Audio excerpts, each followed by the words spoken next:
This landed at a ranch at Corona, New Mexico. The rancher turned it over to the Air Force. Rancher W.W. Brazil was the man who discovered the saucer. What I thought was a star began coming in my direction at a very rapid rate of speed.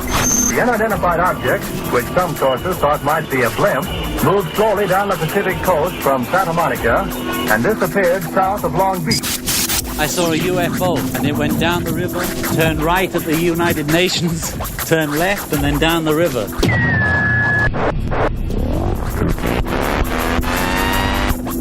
UFO classified. UFO classified. No more plausible deniability. Fact, fiction, or the truth. You decide. And now, the new voice of the high desert, the hostess of UFO Classified, Erica Lukes.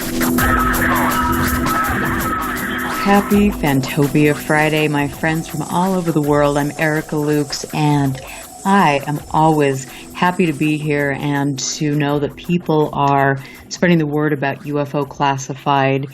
I am getting messages every day from all of you sharing your experiences and saying that you are feeling re-energized about this topic that is the most important topic, in my opinion, that we could ever broach.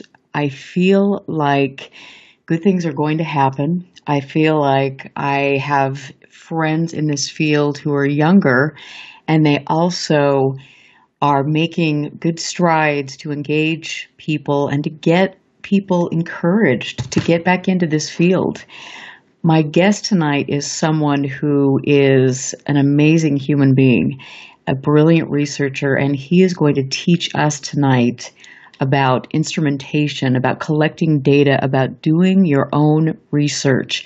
And this is going to be very important for all of you listening who have the capability to get a camera, to get a tripod, to get out there and to collect data and to help all of us figure out what this is that we're dealing with. This is such a complex subject.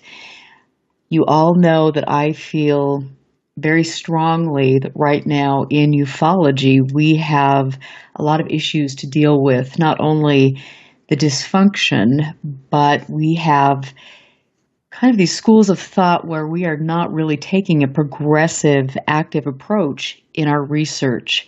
We have fallen into the trap of looking for the golden nugget, the holy grail, the one case that is going to blow the lid off everything. And let me tell you, my friends, we're not going to find a single case. If the Phoenix Lights didn't do it, if the work of Dr. John Mack in Zimbabwe didn't do it, we're not going to do it like that. So we have to look at the data. If you're out there researching or getting into investigating this, what you really, really need to focus on are areas in your own specific neck of the woods where you have recurrent sightings. You'll find lots of great information on ghost lights, spook lights, whatever you want to call them in your part of the world. That's where we need to go, and you need to get out there and you need to do good field studies, and we need to share this information. Another point I want to make is the fact that organizations and researchers don't readily share data. And to me, when we are all in this together to make a difference, we have to do that. It is vital to what we're doing.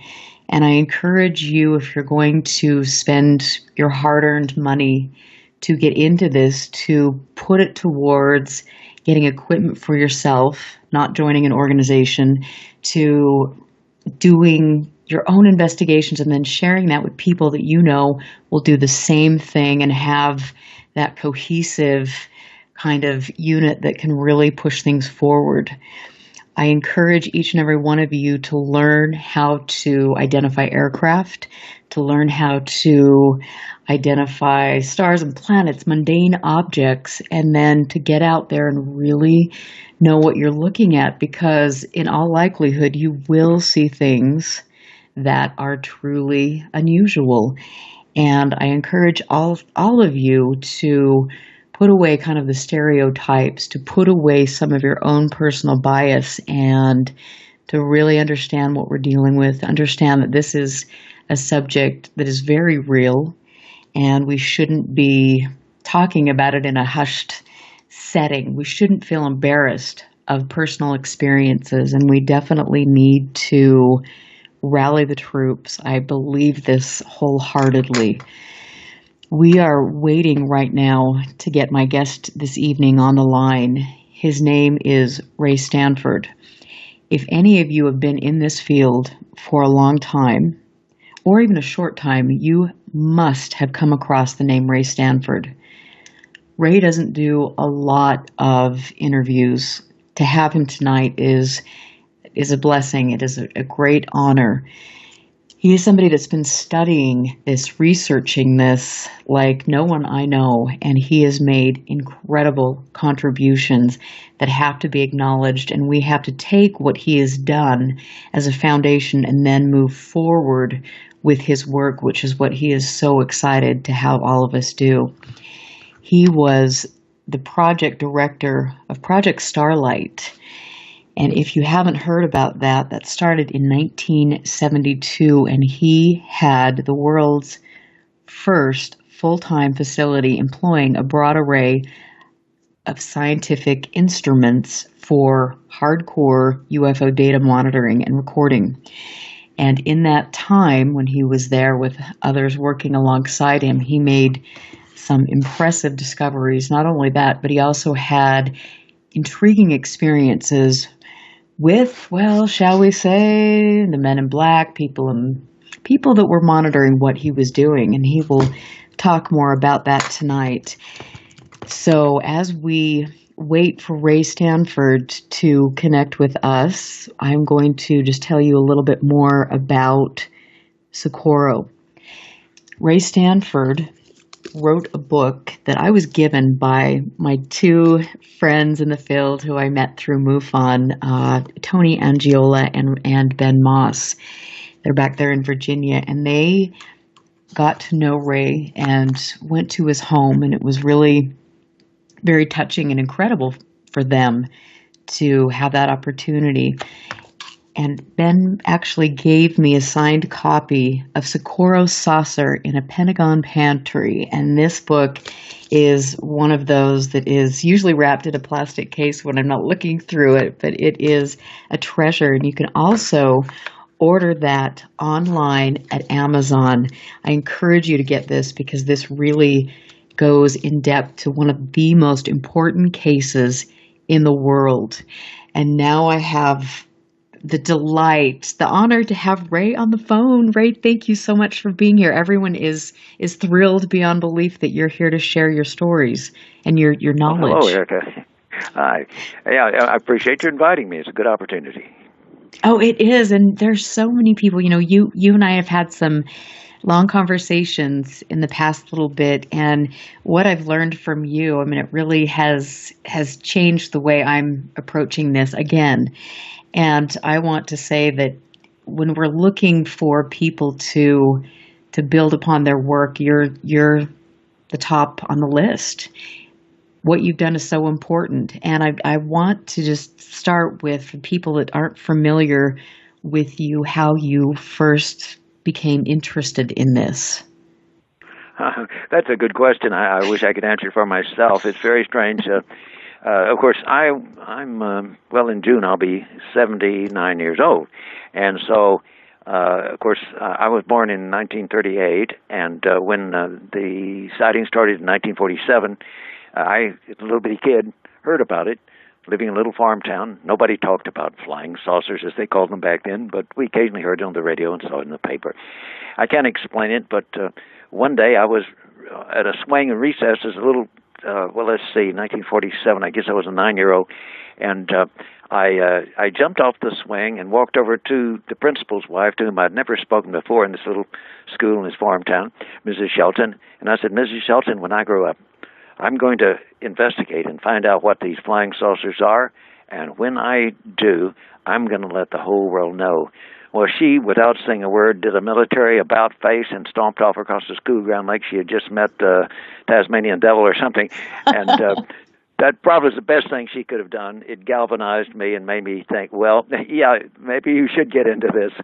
And anyway, after some years getting through my teens and very naively being taken in by a lot of the hoaxers and fake contactees and things like that, I gradually wised up and decided that the only approach to this that would ultimately communicate it to scientists who were ignoring it, and still are, many of them, would be to get data with instruments, not just cameras, but with recording magnetometers, gravimeters, and things like this. And what really galvanized me into doing something concrete with this was the case of April 24th, 1964. That was a Friday in Socorro, New Mexico, where a very highly credible policeman, Lonnie Zamora, saw an object come down in broad daylight and land, and it left physical traces. He saw two diminutive occupants, humanoid-looking occupants standing outside. When I say humanoid, I mean human-like, although he said they were about the size of a 10-year-old kid. Well, I got involved with this case very heavily and was invited by Dr. Heinrich to come to the site with him when he was there investigating it for the Air Force. Ultimately, I learned that there was metal scraped onto a rock by the landing gear, which I had analyzed. There was a cover-up at a government institution about this after they told us that, yes, it might lend itself to the interpretation of being of an extraterrestrial technology. And this fired me up. It made me feel like I had to do something beyond waiting passively for these reports to come in, to go out with instruments and actually seek these things out, and that if you encountering something real, the instrument should register it. We knew from reports starting back in the late 40s that these objects seemed to disturb the magnetic field. Magnetic compasses would spin around when objects were in the area. And so I thought of magnetometer, and there have been rumors of effects on gravity, and I thought about a gravimeter, but I didn't have any money to get into that at that time. So we started rather naively, Erica. We started a group that I call, let me first break in and mention, I heard you mention, I was listening in earlier before they got me on the phone, and you mentioned Project Starlight. Actually, it was Project Starlight International. I want to distinguish that because after we became world famous and been on the Phil Donahue show and To Tell the Truth, the old famous TV shows, and Arthur C. Clarke's show, and we're known all over the world. There's an individual who decided to, I guess, try to steal our thunder, it seemed to me, and he started calling himself Project Starlight, and he was charging people substantial sums of money, go out and say he would show them UFOs and contact them with combinations of telepathy and a flashlight. And I want to be clear that that's not us. Project Starlight International, for that reason, in the about 1985, we decided, when he was doing this heavily, to change our name to something that would be quite different and not mistaken for that. It was simply Organization for Physical UFO Science, the acronym OPUS, OPUS, which, of course, from the source means work, and it was, and still is a lot of work. But what happened is, after the Socorro event, I eventually moved from Phoenix, where I was living when it happened, and moved on to Texas, to Austin, and then to Corpus Christi, and then back to San Antonio, and then Austin. But I managed finally in the early 70s, in 72, to find an individual who was willing to put a lot of financing into this work. And let me clarify this. There was a publication in Brazil that declared we were surely being financed by the CIA. I don't know why the CIA would want to finance research that would, I mean, when everybody else is talking about them trying to hide this, I don't know actually what their game is in this, but certainly they had no motivation to help us. But actually the major source of our financing, in case anybody out there wants to know, was a very wonderful man in Austin, Texas, who was a commercial real estate broker, not a real estate dealer, a commercial real estate broker. And he could make good sums of money of single transactions. And he saw the importance of putting together an instrument system and going out into the field with it, not just passively at one lab site. He did donate a 400-acre lab site, and we built 2 buildings there and put together a system of instruments and equipment, facilities that now would, well, back then it was I would say it was over $2 million worth then. Now you could multiply that by 20 or more if you take the financial factor and change to put together. But we put together a system of instruments, and interesting things began to happen, a few at our lab site, but the best ones happened at other locations. But I'm going to hush for a minute and see if you have a question of where you'd like me to really start from here. Oh, well, you know, there's so many interesting experiences that you've had. And I want to go back to when you did the field research, you were out by Yuma, the Yuma Proving Ground. And that was pre-Project Starlight International, right? No, I wasn't out at the Yuma Proving Ground. There was a case, a scientist, an analytical chemist, I believe, by the name of Wells Allen Webb, who, along with 1 or 2 other witnesses in daylight one morning, was driving near Yuma, and he saw an object, and it puzzled him. He was interested in sky phenomena and weather phenomena, and he had polarized sunglasses on. And when he had these sunglasses down over his glasses, he could see 3 concentric light and dark rings around this object. But if he flipped them up, they were the flip-up type. If he flipped them up, he couldn't see them. And he thought this was important enough that he informed scientists and I think the Air Force.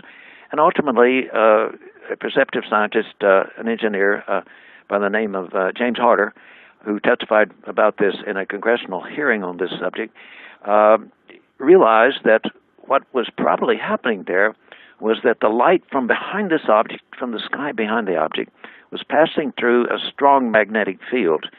And the magnetic field was producing an effect that Michael Faraday had discovered that we call Faraday Rotation, and was rotating the plane of polarization of that light. And you have to rotate it a certain number of degrees to get each ring. And in the congressional hearing, he testified about the tremendous magnitude of a magnetic field to be required to do that. But he suggested it appeared that this thing had a very strong magnetic field. Well, this was important to me because it was come from a credible source that had no real interest in UFOs until he saw this. And because he had that background in science, he was scientifically minded enough to try to figure out what was causing this by flipping the Polaroids back and forth, and realized that polarized light had something to do with it. So anyway, this convinced me that we needed to get equipment that could document the presence of a strong magnetic field. Now, I will let me say that in Phoenix, when we started out, we were very naive. Don Kehoe had been promoting the idea of something I think he called Project Lure. And he said maybe someone should create a fake UFO on the ground, and maybe it would attract these objects. Well, I think that's a bit naive. If somebody's advancing to come here from another world, I don't think they're going to mistake some kind of a contraption with lights one puts on the ground for one of their craft. But we naively decided that, well, we would try that. And we twice put lighting systems out on the desert forest south of Phoenix, and we didn't have any success. There were some very strange things happen on those that I won't get into right now because I want to get into the important cases that we got. But anyway, it was a beginning. We didn't really have the finance. We put about $1,000 into these the lighting system we put out there, and we had clearance from Bureau of Land Management to do that. But it wasn't until I got to Texas that I found someone that would finance this, and then another person came along that was additionally helping largely in the financing. So what we did, we decided to establish 2 laboratories on the 400-acre site. One was for the optical equipment facility, and the other was for the electronic equipment facility, and that included radar. And the electronic equipment facility included a recording extreme low-frequency magnetometer and a recording gravimeter, which would record changes in acceleration due to gravity. And we also, at the optical equipment facility, we had a highly sophisticated optical system that involved a 2,110 millimeter focal length catadioptric telescope, with a photomultiplier system on the back with a video amplifier, because beneath that telephoto lens, we had a really sophisticated laser in parallel with it and a video camera. Now, the laser was probably the first that was actually used. We may have bought the very first video modulatable laser that was available. It was produced by a company called Lyconics, and it was so unusual that they even carried it and told what our application was in their publication. But the idea was that it was twofold. One is the video modulatable laser was modulated with a program that we did based on what we felt we knew about these objects, and it was producing. We figured that any group of intelligences, if they are in fact from somewhere outside, have been around here long enough, at least since 1947, they should have decoded our video and been able to produce pictures with it. So we made a video up with certain things in it that we thought might be interesting to them, presumptuous, but you do the best you can. And this laser was video modulated, and but also in the back of the telescope is a photomultiplier. Okay, here's what happens. If you have an object up there in the sky that has a strong enough magnetic field to affect gravity, or a strong enough field of some other type that will affect gravity, you might create a bend in a light beam. This idea was not pure fiction. There had been a motion picture film in black and white 16 millimeter that was taken, I think, in 1949 in Ohio. There was a church carnival going on. They had a big spotlight beam, a big carbon arc spotlight beam, the kind you see reflecting off clouds sometimes for openings at various places. And they saw a strange object. The interesting thing is that, and this was filmed, as the spotlight beam, and you can see it on the film, the beam, you see it move toward this object that's up there glowing. But just before it gets to the object, the object seems to have an effect on it like a piece of spaghetti and go, and the beam gets sucked into the object, bending it quite some degrees into it when the beam should have gone past it. Oh, and I've got to cut you off there because we've got to go to break. Of course, right at the best part, we're going to talk about that more, but I want to tell people to go to Amazon, get your book, Socorro Saucer in a Pentagon Pantry. This is a collector's item. You want to grab a copy. I'm Erica Lukes here with the incredible Ray Stanford. This is KCOR. We will take a break, and we will be back. Stand by. This is UFO Classified with Erica Lukes. Erica Lukes. The phone lines are open now at 702-425-9230. That's 702-425-9230. Worldwide callers use Skype name KCOR Radio. More UFO Classified. UFO Classified. With Erica Lukes on the KCOR Digital Radio Network. After this. Monday nights are about to become hauntingly good, as Reverend Sean Whittington possesses the airwaves with Vegas Supernatural. Vegas Supernatural. Tune in every Monday at 5 p.m. Pacific, 8 p.m. Eastern for Vegas Supernatural, exclusively on the KCOR Digital Radio Network. There's a war raging between good and evil. The question is, which side are you fighting on? Tune in Monday nights as Reverend Sean Whittington sets the new standard for paranormal radio with some of the most influential personalities in the world today. Vegas Supernatural, hosted by Reverend Sean Whittington, every Monday night at 5 p.m. Pacific, 8 p.m. Eastern, exclusively on the KCOR Digital Radio Network. The one show even the devil doesn't want you to hear. Broadcasting in digital HD radio. What if maintaining a healthy weight was as simple as drinking a cup of coffee? With Valentis coffee, it's that easy. Harvested from the world's most pristine coffee farms and packed with the purest ingredients on earth, Valentis takes losing weight to a completely new level. At Valentis, we believe everyone deserves a chance to be healthy and fit. It's pure, natural, healthy, and delicious. Click the Valentis Healthiest Coffee banner on the KCOR Digital Radio Network website and take the Weight Loss Guarantee Challenge. Valentis Coffee, simply the world's healthiest coffee. When danger is imminent, will you be prepared? Now many mobile devices can bring you critical information from local sources you trust. With the unique sound and vibration, wireless emergency alerts keep you in the know wherever you are. Learn more at ready.gov/alerts. Brought to you by FEMA and the Ad Council. America's favorite radio station just keeps getting better. Hello, people. Aaron Hunter here, host of the show Real Paranormal Activity, where we tell the true stories of the paranormal from people like you. We also interview authors, mediums, psychics, and investigators as we dive headfirst into the murky waters of the paranormal. We discuss subject matters such as orbs, shadow people, paganism, the occult, and the demonic. Join me on Mondays at 7 p.m. Pacific, 10 p.m. Eastern, here at KCOR Digital Radio Network.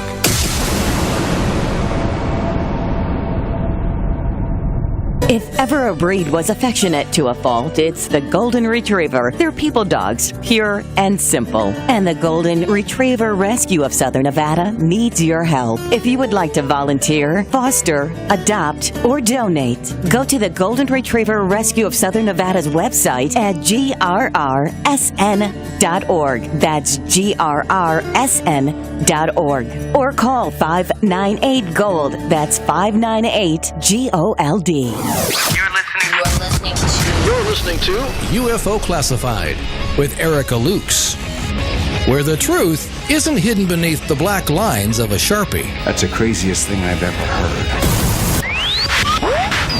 To be on with Erica, call 702-425-9230. That's 702-425-9230. Worldwide callers use Skype name KCOR Radio. Radio contact. Share your thoughts on the show on Twitter by using hashtag KCOR. Or head over to the live chats at KCORradio.com. The audience goes nuts! And now, your host of UFO Classified. Are you ready? Erica Lukes. Erica Lukes. Oh, welcome back, everyone. I want to just say that I am always happy to be here on a fabulous, kind of just windy, stormy, snowy night in Salt Lake City. I want to thank every one of you for listening all over the world. Please make sure you share this information from UFO Classified and visit my website, ufoclassified.com, where I will be adding articles that I believe each of you should read and links to other researchers who are relevant and important in the field. I want to also just thank everybody in the chat room for getting in there and asking questions. It's always good to have Jeff in there and waiting for Susan, all these wonderful people. And you guys are active, and I know how much you do in your own research, and I appreciate that very much. My guest tonight is a wonderful human being and someone who we all need to learn from. And after this show is over, I want you to take a couple days, process it, and then I want you to listen to it again, because there's information in here that will change the way you really view this subject and the way you research this subject. Ray Stanford is a veteran researcher. He has pushed the boundaries, and not only has he done incredible work in the UFO field, but he is also a dinosaur tracker who has made some discoveries, and he is known worldwide for this. So he has a very keen sense of, he's very visual, can find things, looks at details. Ray Stanford, thank you for being here again. And before we left for break, I was talking about going to Amazon to get your book, Socorro Saucer in a Pentagon Pantry. And you were saying that there's a place to go that's a little bit better for our listeners. A lot better, yes.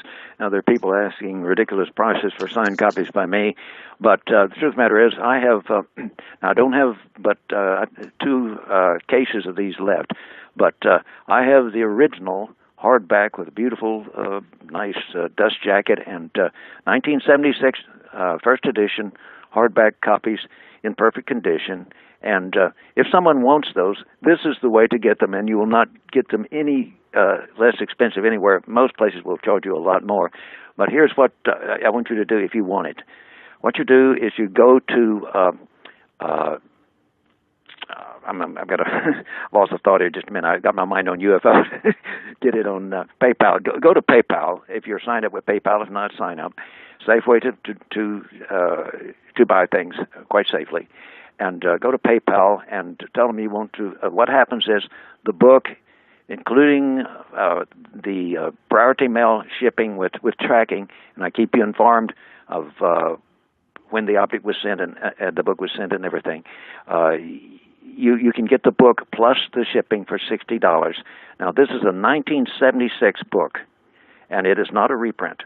It is the original. I will sign it for you. If you want it signed personally, tell me how you want it signed, your name. Or just, if you're a collector, you just want my name on it and not anything too personal to increase its value in the future. But these books will not be available very soon. I have 2 boxes, and let me tell you, if you order it, I guarantee you your money will be promptly refunded if we run out. But don't be afraid. Act on this if you want this book. And this book is not an ordinary UFO book. It is the only book on the best single case in this hemisphere of a close encounter of the third kind, where a highly credible witness saw the occupants and there were excellent physical traces left there after the landing. It was actually a multi-witness case. Won't get into that right now. But I provide all the details on this case that you could ever want, and they are highly reliable, checked and double-checked. So now, that was 1964. I thought maybe I would bring in a few of the interesting things that happened to my project when we started putting the instruments together and finally had a lab set up that would give an idea of the early days and then the dramatic things that happened a little later. Shall we? How would you like to start with a case where I foolishly hit a laser with a UFO with a laser beam? I hit a UFO with a laser beam. How would you like that? Oh, you know what? I think that's a great case because this is something that many people are doing now, and I think that people don't understand. Yeah, exactly. So just it's highly illegal. Now let me explain. This happened on the 10th of December, 1975, and the actual strike with the laser was at 12 minutes after 9 local time in Texas, and on December 10, 1975. Let me explain. We sought clearance with the state. It was against the law to fire lasers even then at aircraft. But we sought a permit, and we got the authorities there, and we convinced them that we were sufficiently competent that we would never mistake an aircraft for a UFO. And so we got clearance to do this. Well, on that night, at 1 minute until 9, at 8:59 p.m., there suddenly appeared a round white object, a fairly good angular size, in our western sky. And it remained there for quite some time, and we started taking telephoto shots. So we had, 3 cameramen taking pictures, and one of them was using a 300 millimeter telephoto, which would be a 6-power lens, and but it sat there, and what we couldn't see with the eye, but in the exposures that were made, you can see that at some points it actually shoots some very narrow little brightish beams off of the sides of it in 2 directions, which I don't know what those were or what they were achieving, but they're there and truly show that it was not an anomalous object. It's definitely not a blob of light. It's a sharp-edged, round object with very sharp edges. Well, I decided I want to try to hit this with a laser, but I want to make absolutely certain that this wasn't even, say, a military craft that we didn't know anything about. Well, we had a good relationship with Bergstrom Air Force Base there, which was a very important base. It subsequently closed down, but it was very important. They had 2 SR-71 spy planes there that when they took off in the middle of the night, they would wake you up from 3 miles away. But and that was a secret, but they did. But anyway, we had a good relationship with them, and so I called them on the phone. And this thing was there, hovering to the west of us. And I asked them if they had spotted it, and they said, yes, they had it. They'd been observing it and trying to determine what it might be. They said, I asked them, I said, is this a conventional aircraft? And they said, no, we cannot identify it at all. We don't know what it is. It's just sitting there. And but very shortly after, I said, well, look, I have this laser here, and I'm thinking about shooting it at it. You think it's okay? Are you sure this is not an aircraft? And they said, absolutely. As we're concerned, it's not. It's unidentified. And I said, okay, I'm going to shoot the laser at it.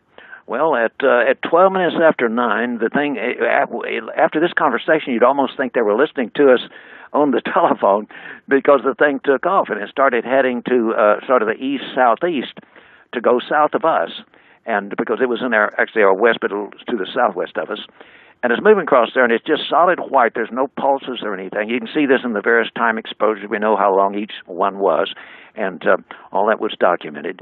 Well, at 12 minutes after 9 o'clock, the object was moving across there, and a time exposure was opened up, and it was 8 seconds long.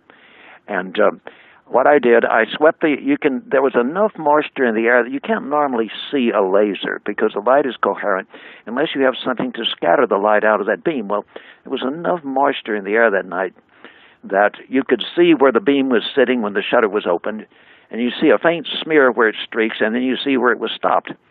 Well, I always prided myself as being a good shot when I was a kid with a BB gun, although I don't believe in killing animals now like that. But, you're a kid and you're brought up in a farm town. But right. I always pride myself on being a good shot. Well, I got it. I hit it. And here's the interesting thing. In that exposure, you see a brilliant flash of light. It's the only place along this bright trail that it's leaving because it's not pulsing, just a bright continuous trail of white light. There's a brilliant splash of light. Well, that's the red heat of a neon laser. Now, it's a black and white photograph, but you can imagine it red. But the remarkable thing is that it appeared to me that they had a method of detecting that a laser beam or a beam that might be dangerous to them was coming at them, because in the short time that the beam moved across toward them and past them and upon them, they had to know something, because it appears that they projected something around the object. That's very strange. You actually see, it appears that it was, let's imagine, some vaporous material or something that's used to deflect or scatter the light from a possibly dangerous beam. And you actually see this, and you see the interaction of the laser light on it. It's also evident that it's not an ordinary vapor or anything, because you can actually see dark lines, vague line-like things across the front of it, almost as if they were revolving during the exposure at high speed. It's definitely some kind of exotic technology that apparently was designed to block in case a dangerous beam was shot at them. Now, I don't know why they would have that unless there might be somebody else out there that would shoot beams at them, but we've joked. We said, only fools would do that. But now what we had white uniforms on with their logo on them, and we hoped that if the beam was hot, it was not enough to penetrate a white uniform. And we had green goggles to attenuate. If they answer in the red of the helium neon laser, the goggles were designed to attenuate that so that it would not damage our eyes and ruin our vision. And anyway, I got the exposure. The thing then went on. It didn't stop. But we have the first strike of a UFO by laser, and as far as I know, it's the only one. And I want to caution people, you'd better not start trying this, because you can get in serious federal trouble for doing this. We had clearance, and we are certainly not doing it today, but we did, and it worked, if you call that working. I wish the thing had stopped and communicated with us or something. But, the experiment was twofold. One is the laser was modulated with video, but the other one was just the light bend. This would be the most important thing, I think, scientifically. If our video camera shows that the laser beam is pointing off to the side, and yet it's reflecting off the object, as happened in Ohio in the 1949 movie. If we could get that and document that with our cameras, we had several cameras working simultaneously, that would really be the beginning of showing that these things bend light. But fortunately, in daylight, in later cases, we got far better evidence of these things bending light. And that is incredible. And the thing that has kind of struck me that you said yesterday in our conversation is the fact that we need to get out there during the day. And that's really when we need to take good photographs, and we need to do it and not use infrared technology. That's right. Now, here's let me explain some of the reasoning behind that. There is a myth that UFOs are around more at night. They are not. They apparently know that these bright lighted objects can be seen by us at night and easily spotted and potentially photographed. There are more of them around the daytime. People aren't just out watching for them. In the 1960s, Jacques Vallée did a couple of excellent books, and one of them pointed out the statistics that more things are reported at night. Well, that doesn't indicate there's more around. It means that people are more likely to see them because they're easy to notice. Think about this. In the daytime, you may hear a jet coming over, and you know it's close because the engine sound is quite strong. And you look, and geez, it takes you a minute and a half to spot where the thing is. We are not good at spotting things, and I think they know that. And we have proof. We have conducted our activities, except for one night in 1978, where we got good data. All of it is in broad daylight, and you get vastly better things in broad daylight. You not only get the look of the object other than just the glow. See, these objects don't themselves glow unless there's light coming through portholes or something. They actually electrify the air around them. They energize the air around them, and this produces a glow, which is electrified air that is moved magnetohydrodynamically with a magnetic field. We know this. I'm not talking off the top of my head. If you were here, anybody, I could show you the evidence. But they do this, and at night you may see the glow, but you're not going to see what the object is. You might see that it has a certain shape because the emitted pattern in the atmosphere is around it. But in daylight, if there's not a plasma all around the surface, even then at least you get that. But when there usually isn't, you can get light and shadow. But more importantly, in daylight, you have light coming from behind the object. And Wells Allen Webb was apparently able to see these rings in polarized light because of the magnetic field rotating the plane of polarization of the backlighting. Well, we have wonderful evidence of this. We have movie films and still camera pictures that show these wonderful concentric light and dark rings. For example, in Mexico, I was flying back from Mexico City on December 4th, 1980, flying to San Antonio, Texas. And when we were climbing through 15,000 feet north of Mexico City over what's called the Tezuka Omnidirectional radio beacon, according to the pilot, we had an incredible encounter. And it involved what most people would call a gigantic, in the literature they might call it a mothership, a carrier object, whatever you want to say, whatever you want to call it, was out there.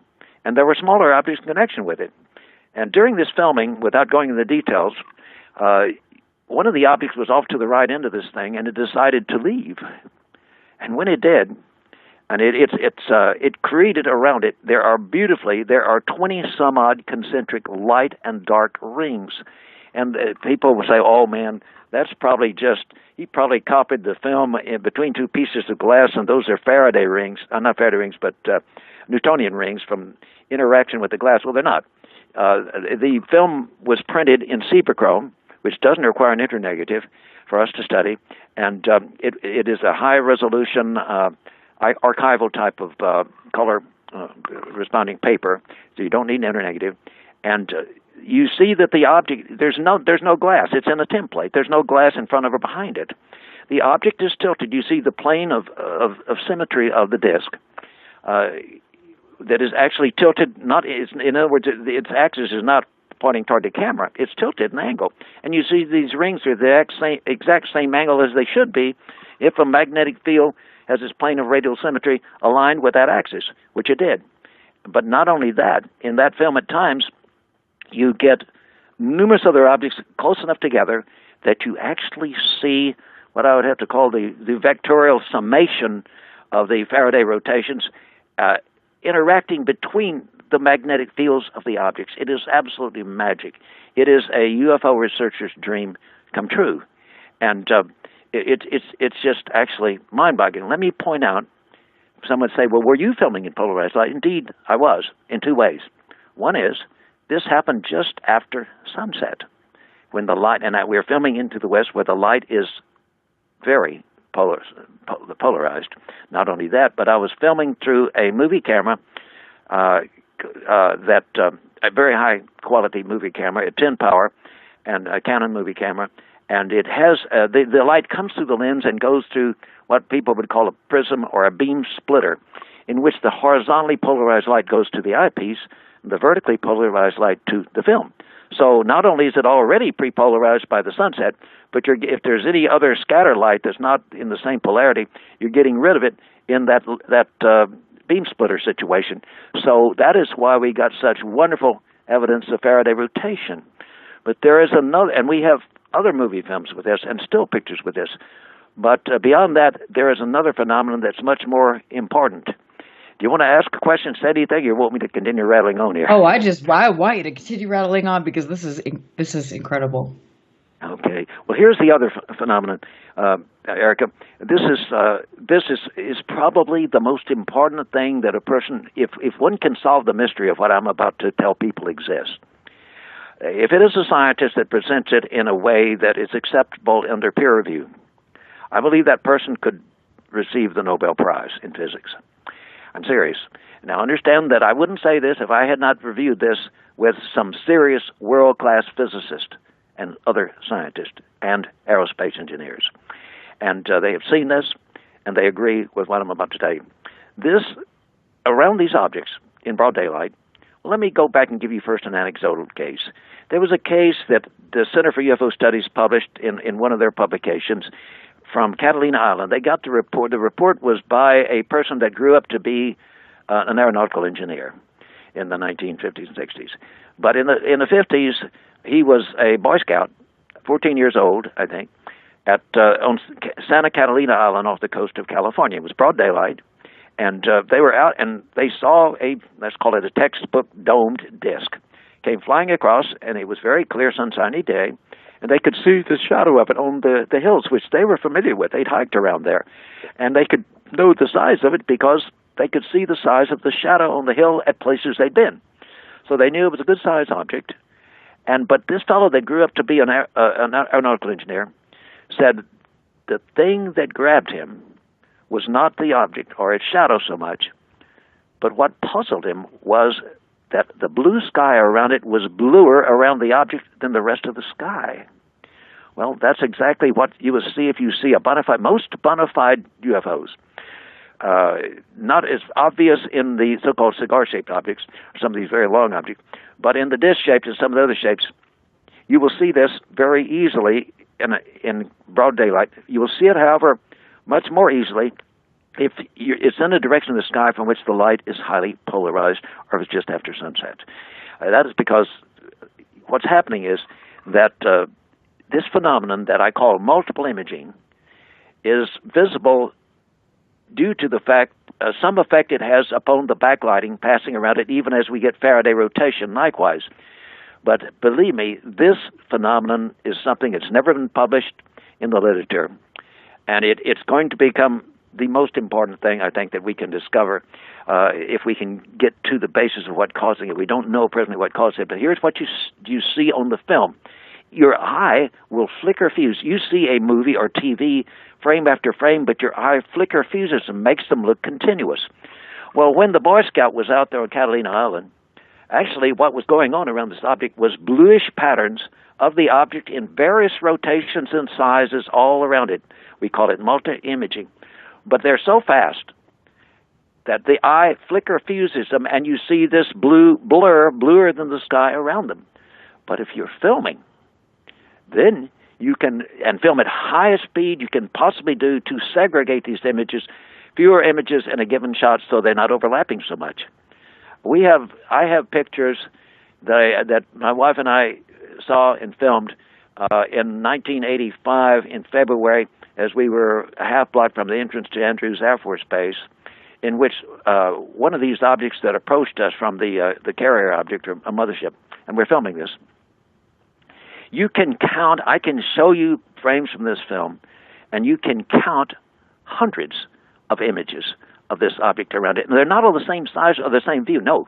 It's as if they're three-dimensionally rotated in all kinds of positions around it. Another example that I took from a government installation, I'm not going to call the name, but in broad daylight, and in this case, I got 5 photographs.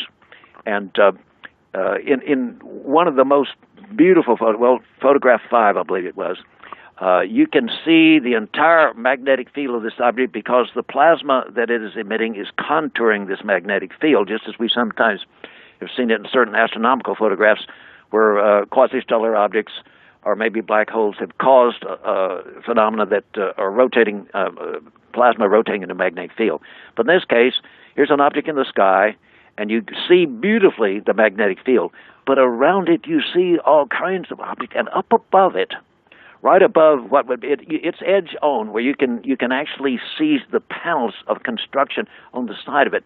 But above it, believe it or not, there is an image of the object rotated 90 degrees where its axis of radial symmetry is pointing approximately toward the camera, and it's 2.5 times the diameter bigger than the target object I was watching.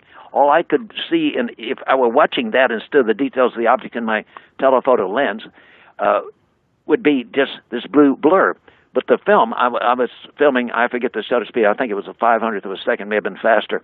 I was shooting with a 1,000-millimeter telephoto, which is a 20-power lens, and it's just fantastic. I mean, you see two wonderful views of the object, one sideways where you can even see that there are construction panels on the side, how it's fit together, but up above it, it's turned 90 degrees, so you see it top-on just marvelously, along with the magnetic field visible.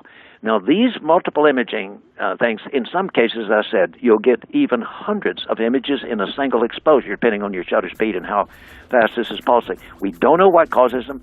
I can speculate on that, but I don't want to get above people's heads and get into too much in quantum mechanics and things like that. But well, I think we might have to do that. And I have to just, I want to talk more about that because I think this crowd can handle that. And we're going to take a break. This is our longer break. And when you get back, we are going to talk about some really interesting experiences with the CIA, different experiences with personal encounters and how we're going to move this field forward. I'm Erica Lukes here with Ray Stanford. You're listening to KCOR Digital Broadcasting Network. We're going to take a break, and we will be back.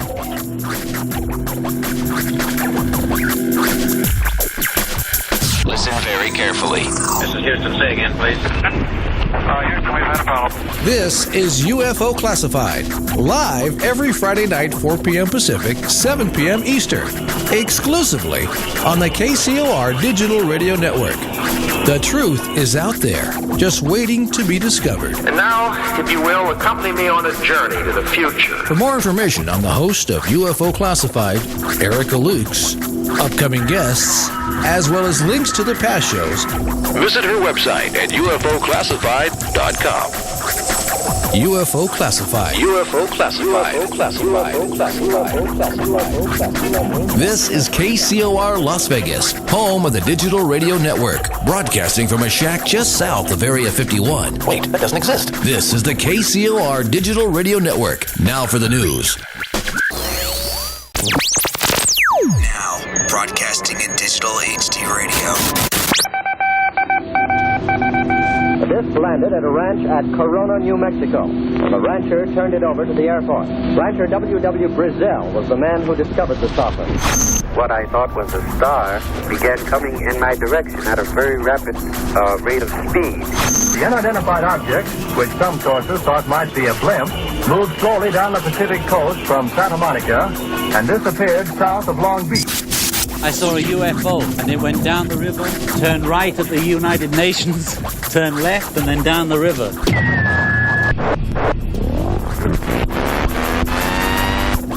UFO Classified. UFO Classified. No more plausible deniability.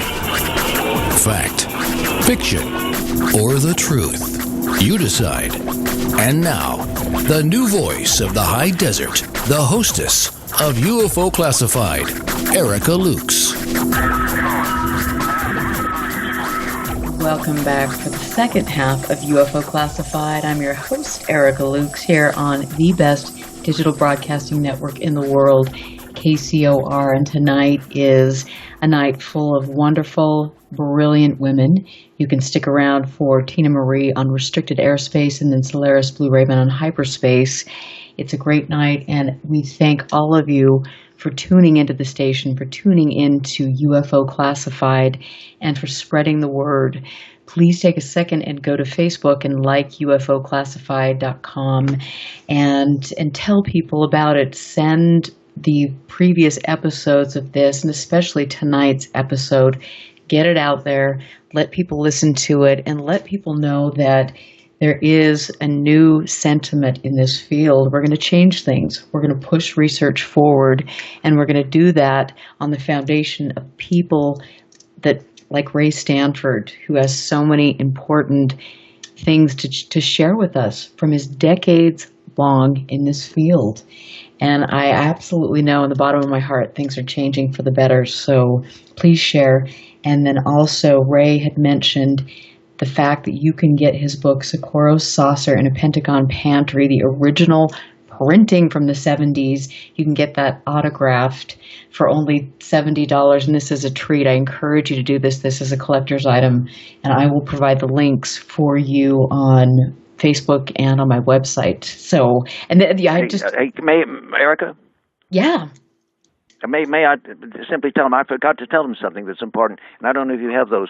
When they go to PayPal to order this book, tell them it's for Ray Stanford, but they need an email address, and it's simply with no spaces, no caps. Ray Stanford, Stanford, 38. That's the year I was born. 38 at gmail.com. And that will get the payment to me, and you'll hear from me right away. And when it's in the mail, I will give you your tracking number so you can see when it's going to arrive at your home or wherever. Oh, that's wonderful. And I know we had some people in the chat room saying that they will absolutely order that right now. And I know that this is a treat. You need to have this. And there's so much garbage on the market today, full of misinformation or grandiose ideas that are not based in fact. And you need something that really shows methodical research on the most important case in the world. So this is great. Get that book. But Ray, when we left off, we were talking about so many different things, but you were talking about your experience in 1985 and the photographs that you took and how you took them. Can we keep going where we left off? Let's see. Actually, I think I was talking about the case in Mexico in 1980, December 4th, 1980, when I flew back from Mexico City to San Antonio. Was it talking about a different one? You know what? Let's talk about that too, because you've been talking about so many great cases, and they all kind of lend each other. They all play off each other. That's right. Oh, let me think for a minute here. There are so many exciting things that I want to share with people, and let me tell about a case that I think is just really important because it had so many witnesses, and it was from 1985.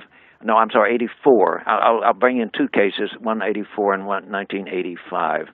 And the one in 1984 happened in Austin, Texas. Now, it wasn't out at our lab site, and although I did have two good cameras in my living room and was able to get some excellent images of it, but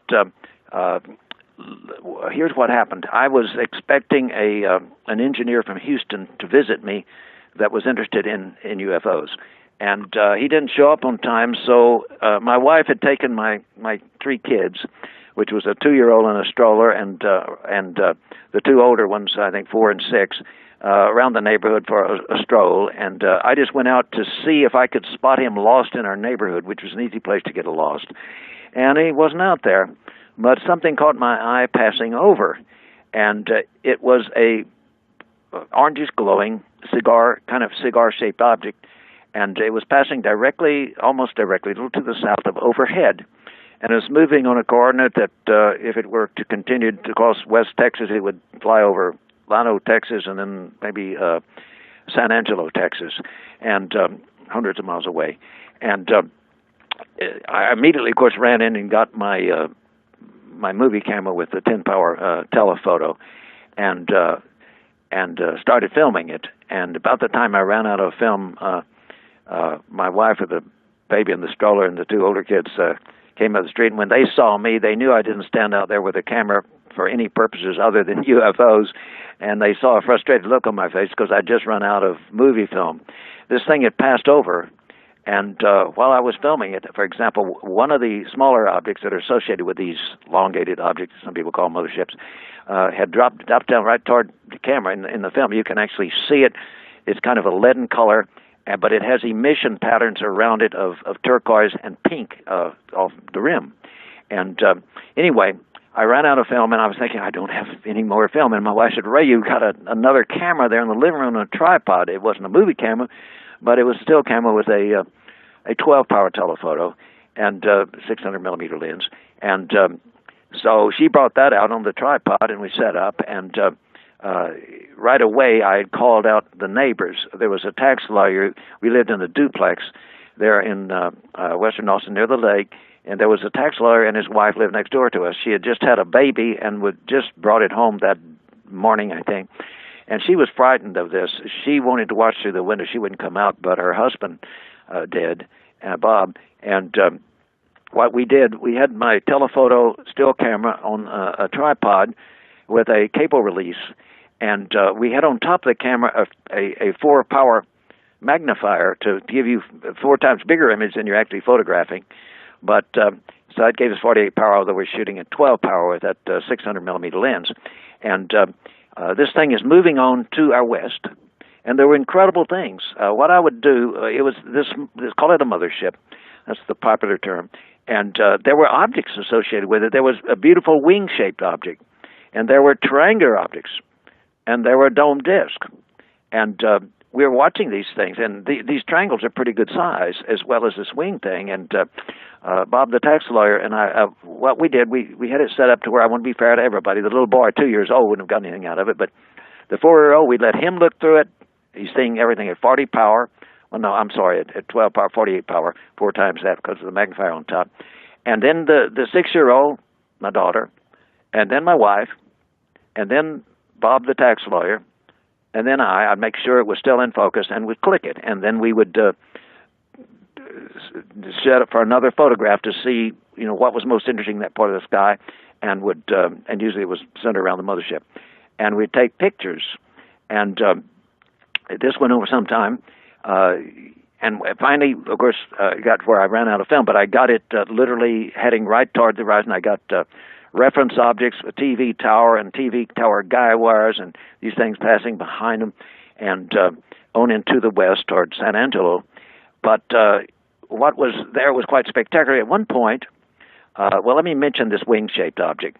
By the way, I do have films. Anybody wants to consider himself really an expert on triangular objects, they better listen to me and get by here, because I have spectacular daylight film of a number of types of triangular objects, and they're far better than anything they will have ever seen before. And there's also one called the clip-wing delta. But this winged object had actually, on the left wing near the mothership, and you see the light of the mothership reflecting off of this beautiful object. It has 2 delta craft apparently docked on the right wing, and on the left wing, the nearer wing, because his point is pointing to the left, there are some bluish-looking spaces that look like where 2 triangles had been docked, but they apparently had taken off and had already left. And anyway, at one point, the second picture, when we were taking with the still camera, there was, along with these triangular objects, we were attracting most of our attention, these big objects and the winged object. But above it, there was just a little orange dot. If it was at the distance of the mothership, we knew it would be quite small, but it was there. And I clicked a photograph at a 500th of a second. And when the photos came back, this was, I think, on a Tuesday night, whatever the 15th of October 1984 was. It wasn't until Sunday that I got these processed where I could stand right there and watch them at one of these little processing labs in a mall. And but when we got the pictures back, the one where the little object had been right above the mothership, you could see it, a little dot along with the other objects. But it was really strange. There was a vague streak going up from it. It got larger and larger. And up there, along that streak, there is a thing shaped like a black ice cream cone with pretty turquoise and pink emission patterns around its rim. Now, these objects can go through these phases. There is a black phase where they seem to absorb almost all the light that hits them, if not all of it. And then in this picture, there are streaks that get bigger and bigger coming from this ice cream cone-shaped object, like a disc with a conical thing or a pyramid shape under the bottom. You see these streaks coming closer. Now understand that the sky has already been partly exposed. This is all going on in a 500th of a second. And then these streaks stop, and there is a thing sitting there that is 90 times the diameter of the object when it was at what we now believe was the location of the mothership. Now, we know the distance of the mothership at that time because we got photo triangulation with a group that spotted this in Llano, Texas. I think it was 70-something or 60-something miles away, and we got photo triangulation. And if the object comes up and you see this disk, you see the sky through it because the sky was already there before it arrived there. But you can see this disk, and you can see details on its surface, and a dome, and you can see an occupant sitting inside. And the occupant is, I believe that this occupant was small. I believe the disk was probably only about 20 feet in diameter. I won't go into the reasons that I think that. But this occupant doesn't have any hair, has a shiny head, and he has big, pointed ears. I swear to you. And now understand, there were 6 witnesses to this. And we were all there. And this happened. Now, we didn't know at that point until we saw the pictures that this had happened. We knew the little object was there at the distance of the mothership. But when we saw the pictures, as the tax lawyer said next door when he came over with his wife, and when we called him over, once we realized this thing was in the picture, he said, my gosh, Ray, he said, this scares me so much. He said, this is going to turn me religious if I keep looking at this stuff. He said, I've got to get out of here. I can't take this. Strange reaction. But I mean, he was generally freaked. And let me say this. This object coming so close did something apparently to us. The tax lawyer, his wife, the new baby, and my 2-year-old, and my 4-year-old, and my 6-year-old, and my wife and I all got terrible damage to our bodies from this, as evidenced in what medically are called Bowes lines, capital B-E-A-U''S lines. Look it up, Google it. If you have these lines, they're transverse lines of weakness that grow out across your fingers. They're the type of lines that grew out across the fingers of the people in the Cash Landrum case in Texas from December 1980. It is a terrible thing. It means that, well, for example, if you've nearly died from malnutrition, you will show these lines. They will grow out. They grow out slowly. It takes about a month for them to show up, or you're going to notice them after an event. But you can have it by having severe chemotherapy. Or if you've been in an accident that's caused your body to need to marshal its resources to repair the damage, it won't bother much about your fingernails, but about the important survival parts of your body, and you will get these Bowes lines. And we all had them. And it got pretty scary because I did some medical research on this, and it turned out that this indicates that it really means you've been damaged. And anyway, that was part of it. But the interesting news that follows this is that once it went over horizon, I knew the exact time. I was wearing a very, very accurate electronic watch at that time, and I kept it compulsively accurate. So we knew the exact time when everything was happening when it went over the horizon. Well, we went inside, and after a while, a knock came at our door, and the engineer that was late from Houston arrived. And I said, you don't know what you missed. And he said, I had a pizza down on Lamar, and he said, I was sitting there eating a pizza, and something inside me said, you're missing something very important by not being at Ray's. And I said, you bet you did. Well, we're sitting there talking, and both my kids and I and my wife and everybody's drawing what we had seen. We didn't have the pictures yet. The phone rang, and a voice on the other line, it was an architect living in a registered architect, a very good one, by the way. He was living in Llano, Texas, which is either 60-something or 70-something miles away.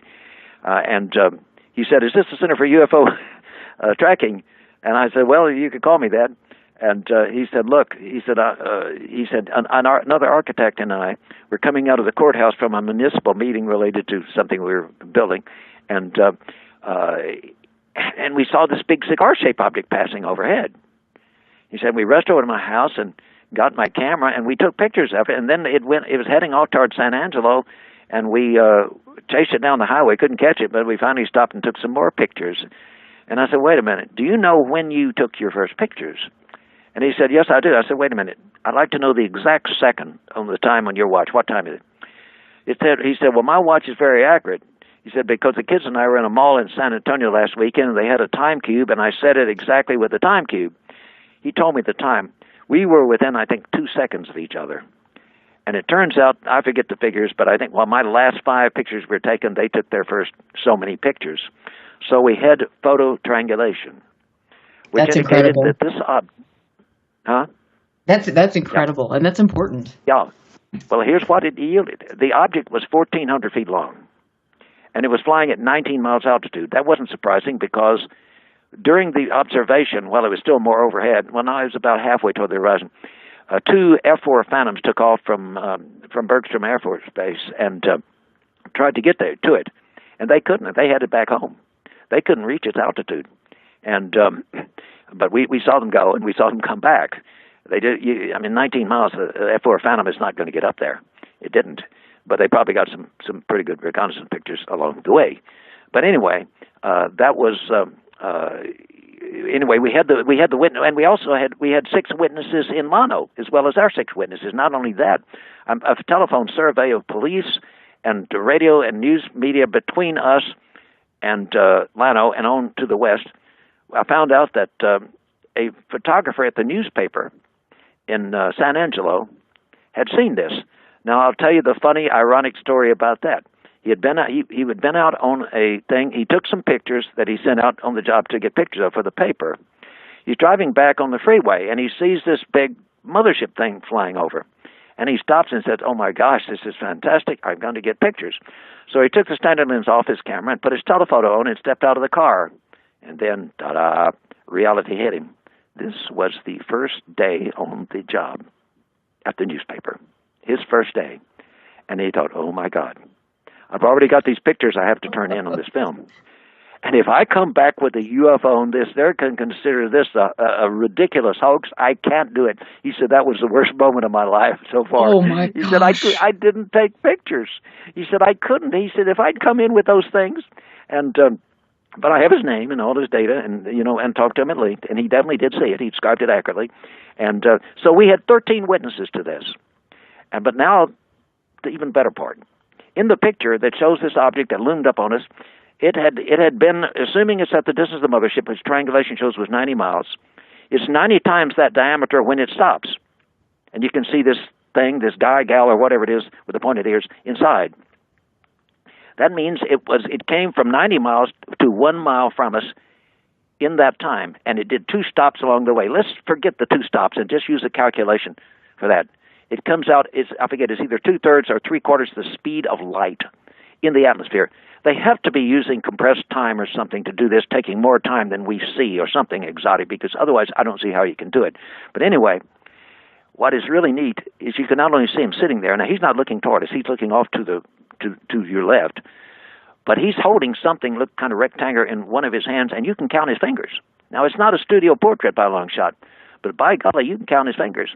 And you can see his big ears and how they're clipped up really straight, weird looking in the back of them, and his shiny head. He has no hair apparently on his head, and it's quite remarkable. And here, thus, we have a 13-witness case with 6 of us right there when this happened in Austin. And so I consider that a pretty good case.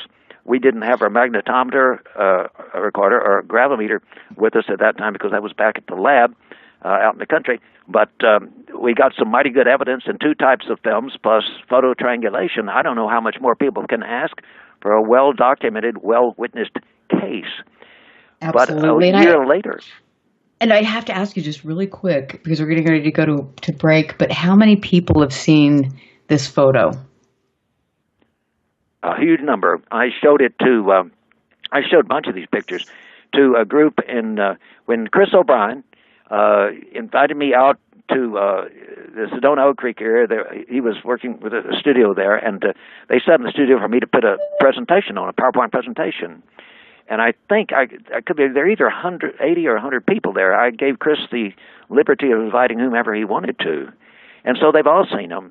Not only that, I can't call names, but major physicists, one of the most prime, probably, in my opinion, possibly one of the best-known aerospace and most respected aerospace engineers in the world has been here. Well, he didn't see this. He saw another one I'm going to mention that happened the next October. But there has been major aerospace engineers and spacecraft engineers from Goddard Space Flight Center have been over here and seen it. I'm a contractor there in relation to the paleontological work that I do on the site. I'm not an aerospace engineer, but I would say total about 250 people have seen these. That's wonderful. I need to get out there and see it. I've made up my mind. I'm coming up to visit you this summer, so prepare yourself. And I wanted to say that speaking of Chris O'Brien, he's actually listening right now because I just messaged him, and I really respect Chris a lot. He's done some amazing work, written great books, and is a really methodical researcher. So hello, Chris. Thanks for tuning in. And Ray, Chris thinks the world of you. Absolutely. So that's wonderful. I want to just say that this is great. Please get in the chat room and ask questions because this is an important show and this is a rare opportunity to learn from somebody who has, in my opinion, the most important thing that we can really know to move research forward. So let's get in there, get into chat, make sure you're sharing this show. I want to thank Ray Stanford for being here tonight. We've got another half an hour, but I want to urge each and every one of you to get his book, Socorro, Saucer, and a Pentagon Pantry, which I've got right here in my hands. And I have to say, Ray, there's a very handsome picture of you on the back cover. Yep, there surely is. Well, that shows me with the UFO vector unit, this fancy unit I was telling you about that has the laser that hit the UFO. So if you want a picture of that, it's in there too, or on the cover. Oh, love it. I love it. I am Erica Lukes. We will be right back.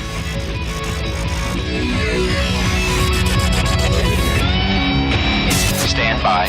This is UFO Classified with Erica Lukes. Erica Lukes. The phone lines are open now at 702-425-9230. That's 702-425-9230. Worldwide callers use Skype name KCOR Radio. More UFO Classified. UFO Classified. With Erica Lukes on the KCOR Digital Radio Network. After this.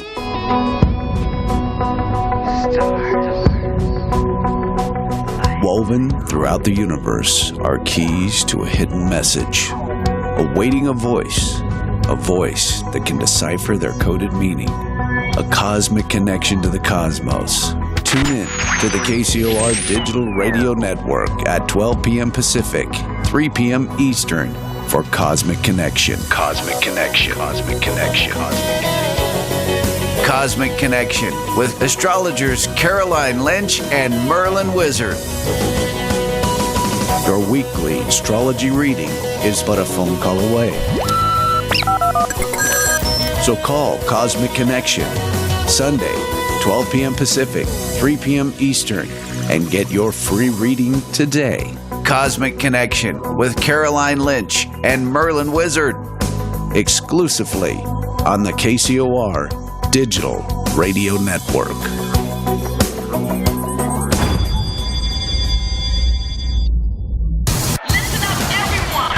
This is the world-famous KCOR. That's the only station I listen to.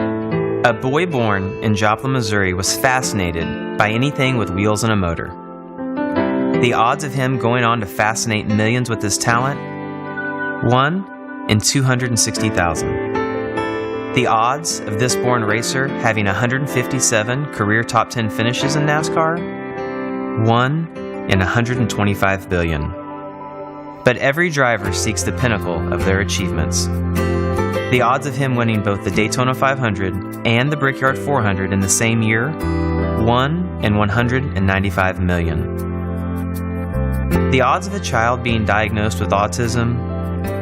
1 in 68. I'm NASCAR driver Jamie McMurray, and my niece has autism.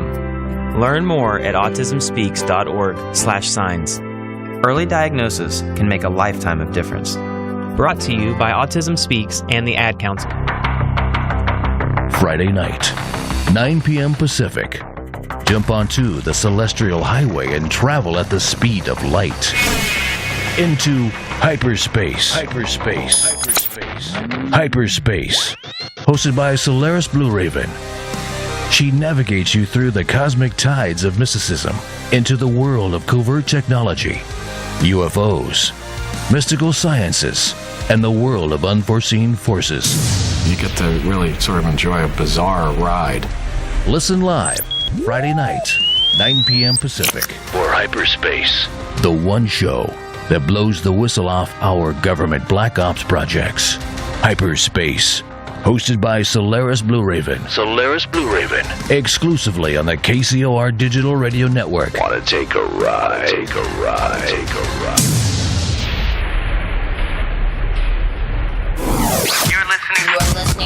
You're listening to UFO Classified with Erica Lukes, where the truth isn't hidden beneath the black lines of a Sharpie. That's the craziest thing I've ever heard. To be on with Erica, call 702-425-9230. That's 702-425-9230. Worldwide callers use Skype name KCOR Radio. Radio contact. Share your thoughts on the show on Twitter by using hashtag KCOR. Or head over to the live chats at KCORradio.com. The audience goes nuts. And now, your host of UFO Classified. Are you ready? Erica Lukes. Erica Lukes. Welcome back to the last segment of UFO Classified. I want to tell all of you that I am in a new TV series on the American Heroes channel called UFOs: The Lost Evidence. You can tune in this Sunday night at 8 p.m. Mountain Standard Time to watch the show. In my opinion, it is really well done, and I'm very proud to be a part of it. I hope to have other chances in the future to get out there in a major way and to share the importance of this work with people, to hopefully inspire a younger generation to get involved and to empower people who have sightings so they can share their stories and not feel like they're being ridiculed. This is the most important thing I will ever do. And I know that my guest this evening feels the same way because he has dedicated his whole adult life to studying this. Well, and more than that, his whole life. Ray Stanford is a veteran UFO researcher and a pioneer in the field, and he has a book, Socorro, Saucer in a Pentagon Pantry. I will be sharing the link so you can purchase that, and you have to get them soon. And Ray, my gosh, I know that I could have you on for hours to talk about what you've experienced in your life. And when we left off, you were talking about 1984 and the sighting that you had with other people around you that was very profound. Yes. Well, I wonder if perhaps I should tell about, there are people out there who have been invited here to see the kind of evidence I'm describing tonight, and they will not come. They will badmouth me. They will go back to the fact that when I was 15 years old and 16 years old and 17 years old, I believed George Adamski and say I'm some kind of a nut. I'm the guy that has exposed Adamski. He confessed to us what he had done. In fact, how he showed us the system we used to fake these mothership photographs. But the thing is, these people will say these things, but I'll tell you, when it comes down to it someday, I will release a tape recording that will prove that the U.S. Air Force regarded the project that I had and me as its director at a very high level. Would you like me to describe how we know that, the evidence? I would absolutely love that. Okay. Let me go back to when we had just received the donation of the 400 acres, and we were starting to build our lab site, our first optical equipment facility before the electron equipment facility, building the radar and so on. And we didn't have anything really built out there, but we were out there kind of practicing. We were using our own cameras before we got the more sophisticated ones. And we were out there, and it was a rather cold October night. Now, because we were new out there, we had a lot of volunteers. We had a paid staff of, I think, of 6 or 7 people, but we had a lot of volunteers. We had about 20 people, and they all had their own cameras, but they were wasting a lot of film. They would get hysterical. They'd see an airplane off in the distance with it landing, like, oh, there's a UFO, and they'd start wasting film. This wasn't digital cameras in those days, and I had made a rule. I said, look, if you see something, don't waste film, because something important could happen. You won't have any film left. I said, don't waste film. You have to get my approval before we shoot anything, because there's too much silliness and hysteria going on out here. So I got cold that night, and I said, I've got to get back in the car and get my jacket. So I was inside the car grabbing my jacket, and everybody began to scream, Ray, can we photograph it? Can we photograph it? I got out, and my God, I wish I hadn't had that rule at that moment, because it was night, but there was clearly a domed disc. I forget the colors that it had, but it was clear. It wasn't anything ambiguous. It wasn't so bright you couldn't see it. You could see a domed disc coming down, straight down right above us. And I said, okay, we're going to synchronize our shots on zero, like countdown for a rocket launch. 5, 4, 3, 2, 1. And at that moment, it must have monitored us. It cut down like a rheostat on the light and went and vanished. Well, guess what?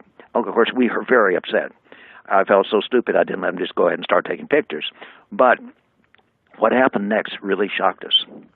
In a few minutes, 2 F-4 Phantoms came in. Now, we had our light circle up.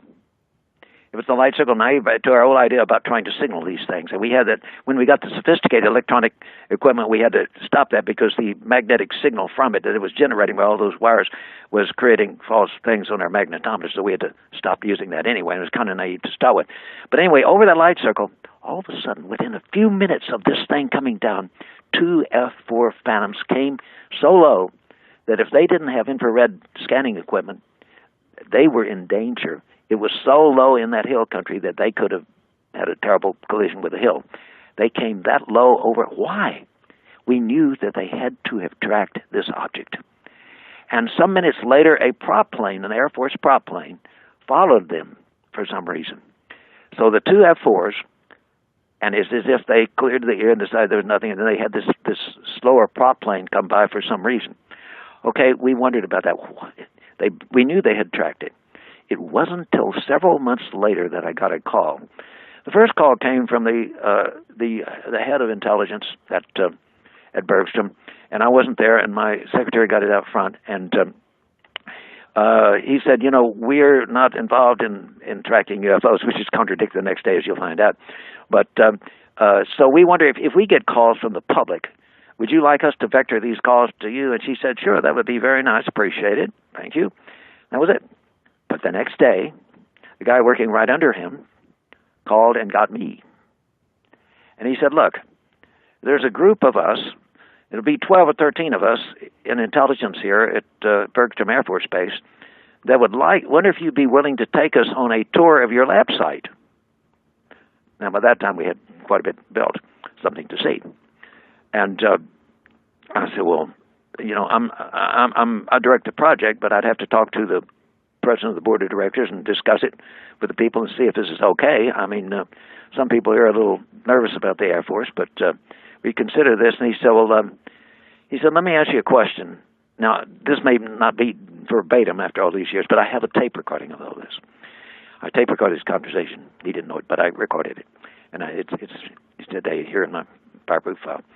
Anyway, he said, do you remember the night in October last year when you had a sighting, an object coming directly down over you guys, and a few minutes later, and it disappeared, and a few minutes later, 2 F-4s flew right over your side, followed by a prop plane? And I said, yes, sir, I do. So that was you guys? He said, that was us. I said, what in the world? He said, look, we were tracking that disc, and we knew it was the real thing. And we knew we had already reconnoitered your site in broad daylight. We knew exactly where you were. And thus our data showed us that this thing was coming, it had to be coming down right on top of you guys, and we knew you conduct night operations out there. And since it disappeared so near the ground, we didn't know if it had gone up or come down. But if it was on the ground with you guys, we had to be there and cover it. We had infrared scanners to film it. But it wasn't there. He said, but we had to know. He said, we know you're on the level, we know you're real, and apparently they do too. And he said, I'll tell you what, we'd like to tour your place, but I want to make you an offer. He said, we'd like to ask you that when you're tracking one of these things, because he said sometimes these things aren't picked up on the radar, but he said, we want to ask you to agree to call us when you observe one of these things, and we will come in with our F-4s and with their infrared scanners and get good data. So, well, wait a minute. You know what? You know what happens when you do that? They get out of there. I said, that leaves us with nothing. If we call you in, that's like, that guy's duck hunting that calls somebody in to scare the ducks away. I said, it doesn't, what's in it for us? He said, look, we have the scans of your site and daylight. We can provide you good images that you can superimpose on that computer in your Operation Argus, where you're tracking these things. It shows where it is on the computer. You have the good pictures, which we have already that we have obtained, and we'll give them to you to use. And I said, well, that's fine, but I'd be afraid you might chase these objects off after all. But here's the thing. He said, look, just call us. Test us out. He said, you get a sighting out there, do it once. See how you like it. He said, we will have the 2 F-4s over there in no time. And they have IR recording equipment. Now, I have recordings of this. Never in history. Here, this, understand, was after 1979 when Blue Book was closed. Yep, it's gone. They say they're not involved, and the colonel had just said the day before that since we don't take reports from the public anymore of these things, we're not interested. Could we direct them your way? And she said, yes, of course, thank you. But now they're telling us, they're asking us to call them so they can have the expense of calling in 2 F-4 Phantoms. This means that, frankly, I'll put it personally, that Ray Stanford had a heck of a lot of credibility with them. And if anybody wants to call me a liar about this, go ahead. But I have the last laugh because we have the recording, we have the name of the officer and the command post number, and I called it to confirm it. And when I called it twice, you could hear the jets landing and taking off or revving up there in the background. This was for real. It was not a fake. And it verified that it was from intelligence at Bergstrom Air Force Base. So there you have it. Nobody else in the world can make that claim, but I can because it's true, and I can document it. Oh, that is incredible, and I'm not surprised. And I want to just segue into, you've had some interesting experiences where you have been monitored, and you've had the facility where you were working broken into. And I think that this, when we've got people coming into this field, and I did the same thing when I came into this. I mean, I had no idea the gravity of the situation. I had no idea that there were people involved in this field that were trying to spread disinfo for their own agendas. And I think it's important to kind of give us a little bit of your insight with regard to this. Okay.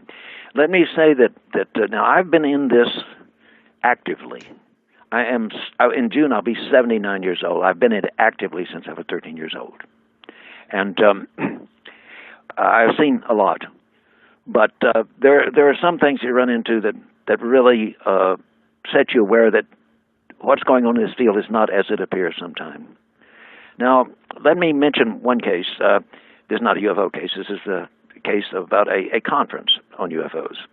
I was attending regularly at that time, in early 1987, the meetings of the so-called Fund for UFO Research, FU4. Fund for UFO Research, headquartered there in the D.C. area, Alexandria, Virginia. And I was attending this, and one of the members of the board of director of the Fund for UFO Research, whose husband, I can't recall their name off the top of my head, but I have them right here in my computer.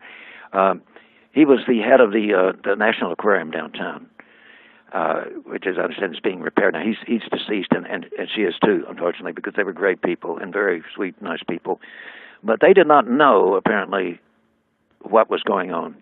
They were getting ready to have this big conference at American University in a huge auditorium.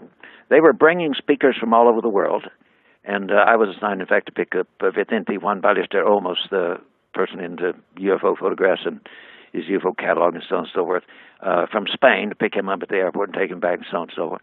And so we're all planning this, and this lady that was on the board of directors, she said, now, Dick Hall was the treasurer, and Bruce Maccabee was the president. And they're sitting there, and she said, well, Dick, wait a minute, they were putting them up in one of the nicest hotels downtown, expensive. And it's American University, which is not an inexpensive hall. They're flying these people all over. She said, Dick, what is this costing us? And Dick looked a little nervous about it, and he looked over at Bruce, and he looked back, and he said, well, I can't remember the exact figure, but I think it was $130-something thousand. Yes, 130. And that was quite a bit of money back in 1987, the spring of 1987. It's still quite a bit of money. And she said, Dick, wait a minute. The fund doesn't have that kind of money. Where are we getting that kind of money? And Dick looked rather shaken, and he looked over at Bruce, and Bruce looked troubled, and Bruce said, "Okay, okay, tell her where it's coming from." So Dick said, "Well, it's coming from a corporation in Alexandria." And she said, "Well, wait a minute, Dick." She said, "Now look, I'm not going to accept that. I want the name of the corporation." No, and at first, before he admitted that, he said, "Well, actually, it's not only us, but it's Walter Andrus and MUFON that is financing this." And she said, "Wait a minute. Walt doesn't have that kind of money. He's retired from Motorola, but he doesn't have that kind of money. And I know that the fund that MUFON doesn't have that kind of money. That's a lot of money. I don't accept that. I want to know. I don't feel I'm getting the truth. I want to know where this money's coming from." Well, in that instant, finally, with Bruce's okay, Dick said, "Okay, it's coming from a corporation in Alexandria, Virginia." And she said, "Uh-huh." She said, "Well, how about the name of that corporation?" And he looked back at Bruce, and Bruce looked kind of, I don't know how to describe the look on his face, but he kind of gave Dick the okay, and Dick said, "Well, if you have to know, it's a corporation called Cayman Tempo." Well, they just let a big cat out of a fragile bag, because I knew about Cayman Tempo. You see, my identical twin brother, a professor of psychology at the time, and he's retired now, but he was at St. John University. But he has been twice the president of the scientific, not the kook side of parapsychology, but the Scientific Parapsychological Association. Been twice the president. And back in the days when Hal Puthoff and Russell Targ were being secretly financed to do parapsychological research out at Stanford Research Institute, the intelligence community was very concerned because Russia was getting into this.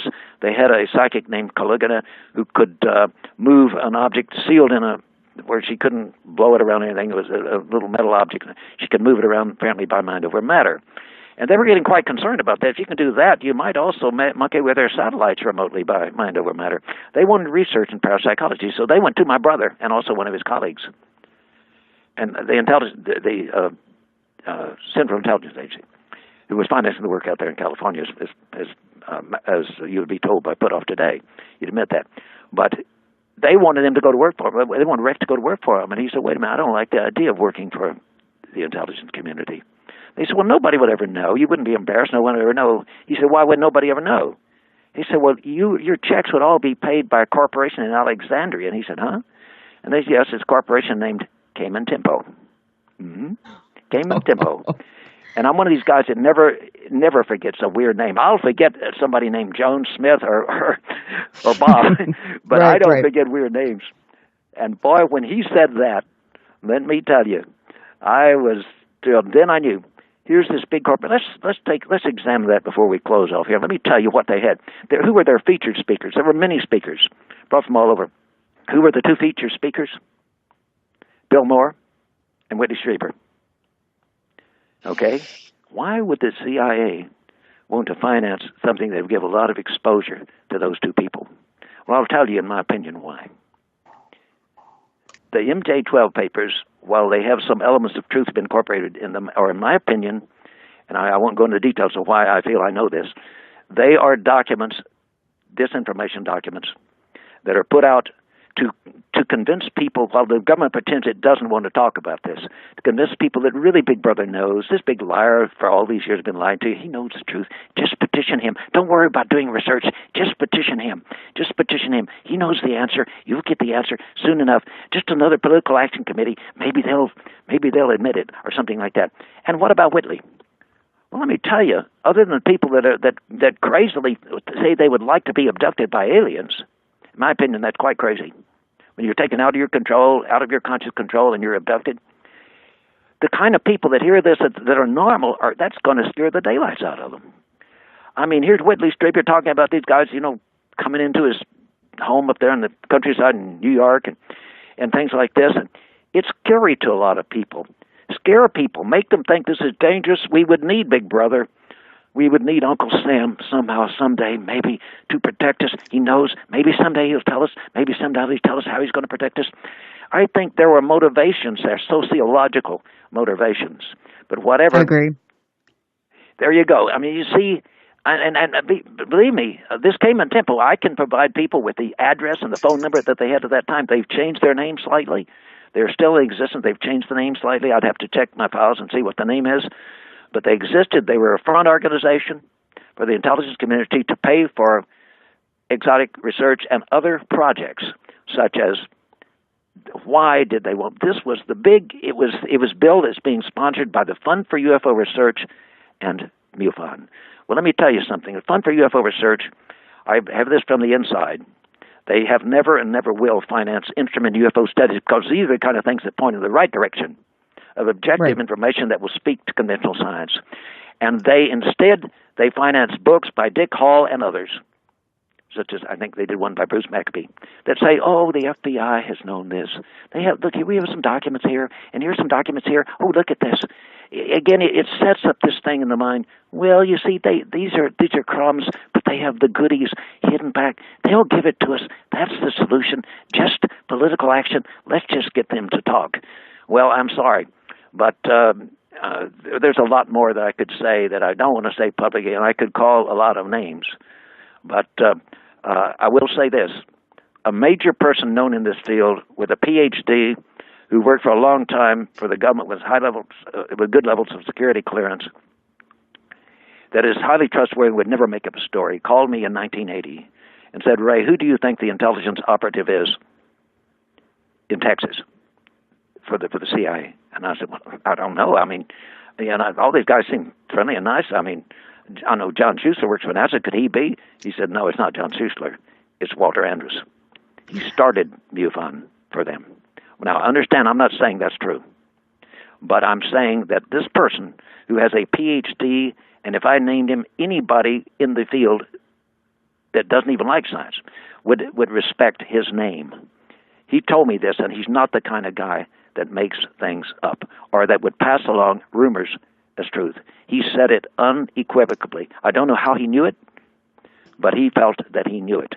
And maybe it's not true, but considering that we know who financed that big conference at American University in the spring of 1987, I think we can at least, well, all I can say is we better be cautious. Absolutely, and amen. And that is something that I've learned the hard way. We need to be cautious, and we need to understand that people or organizations that are there for supposedly to educate humanity or do different things, we've got to look at the motives. We've got to sit back and ask the questions, what has been done 50 years of research and why? Has actually nothing been done, to push this forward. Ray, I knew this was going to be incredible, and I already had people messaging me saying you need to come back and teach us more and share things. And I know that you have great ways to teach us how to get out in the field with cameras and do spectra, look at the spectrum of things. And what I will do is I will call you and we'll do an interview, and then I can get that online just on the website so people will know how to really research this. And I want to let people know how to use these, what instruments to use and how to use them. That's really important, just knowing how to use them properly. Absolutely. Let's do that this week, and then I'll get that online and share that with people. But Oh my gosh, thank you so much. I've really enjoyed just establishing a friendship and learning from you. You have been so gracious. And I know that inviting me, Erica. I really enjoyed it. Oh, absolutely. And just, again, make sure I will post the link, Socorro, Soft Start, and a Pentagon Pantry. Get it tonight because there are only 2 cases left. And make sure you learn, study, ask questions. Don't trust everyone. And know that this is the most important subject that you will ever study. And we need to be cautious, dedicated, and move things forward. I am Erica Lukes. Please have a safe and wonderful weekend. Stick around for Tina Marie on Restricted Airspace and Solaris Blue Raven on Hyperspace. Have a great weekend, and I will see you all next week. Listen very very carefully. This is Houston. Say again, please. Houston, we've had a problem. This is UFO Classified, live every Friday night, 4 p.m. Pacific, 7 p.m. Eastern, exclusively on the KCOR Digital Radio Network. The truth is out there, just waiting to be discovered. And now, if you will, accompany me on a journey to the future. For more information on the host of UFO Classified, Erica Lukes, upcoming guests, as well as links to the past shows, visit her website at UFOclassified.com.